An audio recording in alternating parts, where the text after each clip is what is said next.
என்னைய வீட்டுல காணும்னு என்ன பெத்த அம்மா என் மேல கோவமா இருக்காங்களா? ஆஹா இல்ல சின்னையா. அப்பாடா, அம்மா கோவம் இல்லையா? அப்ப நான் தப்பிச்சேன். கொல்ல வெறியில இருக்காங்க. என்னது, கொலவெறியில இருக்காங்களா? அப்படின்னா ஒண்ணு செய், இரு, இந்தா இத பிடி, தேன் பாட்டில இதை நீ உள்ள எடுத்துட்டு போய் கொடுத்துட்டு நான் வியாபாரத்தை போயிட்டேன்னு சொல்லிடு.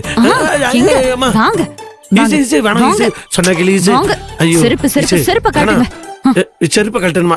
அம்மா பாத்தாங்கன்னா தேவையில்லாம திட்டுவாங்க. இசு, ஐயோ, கர்ப்பிணி பொண்ணு இப்படி எல்லாம் பண்ணக்கூடாது. இசு இசு இசு, நான் சொன்னா கொஞ்சம் கேளு இசு. அம்மாட்டெல்லாம் போட்டு கொடுக்காத இசு. ஐயோ இசு இசு, வந்துட்டானா இவன்? டேய், எங்கடா போயிருந்த? அத்தை, நீங்க சொன்னது கரெக்ட் தான்.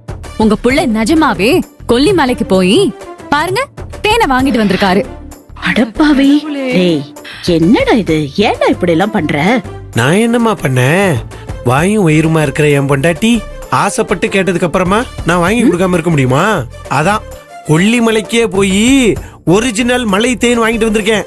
ஈசு, அதை எடுத்து காட்ட அம்மாட்ட.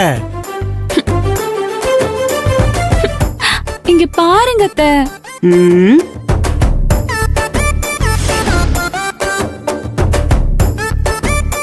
பாத்தியம்மா உன் பிள்ளையோட சாமர்த்தியத்தை?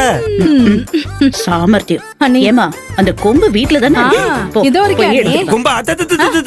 இங்க வாங்க, இங்க வாங்க, இப்படி வாங்க. கொம்பு எடுத்து குடுக்கறதே உங்களுக்கு ஒரு வேலையா போச்சு. அம்மா, நான் கொம்பு தேன் வாங்கிட்டு வந்திருக்கேன். நீ எதுக்குமா கொம்பு எடுத்துட்டு வர சொல்ற? என்ன, நான் தான் சொன்னேன்ல அத்தை உங்க மேல கொலை வெறியில இருக்காங்கன்னு. பாருங்க. நீ வாய் முடிக்கிட்டு கொஞ்சம் சும்மா இருக்க மாட்டேன். சும்மா இருக்கிறியாமா? கொலவெறி ஏத்தி விடுற. இருமா, நீ கொலவெறி ஆகிற அளவுக்கு நான் ஒரு தப்பு பண்ணலையேம்மா. பண்ணலையாடா? நீ இதுக்கு மேல என்னடா பண்ணணும்? அடிக்காதமா, அடிக்காதமா, அடிக்காதமா, அடிக்காதமா, அடிக்காதமா,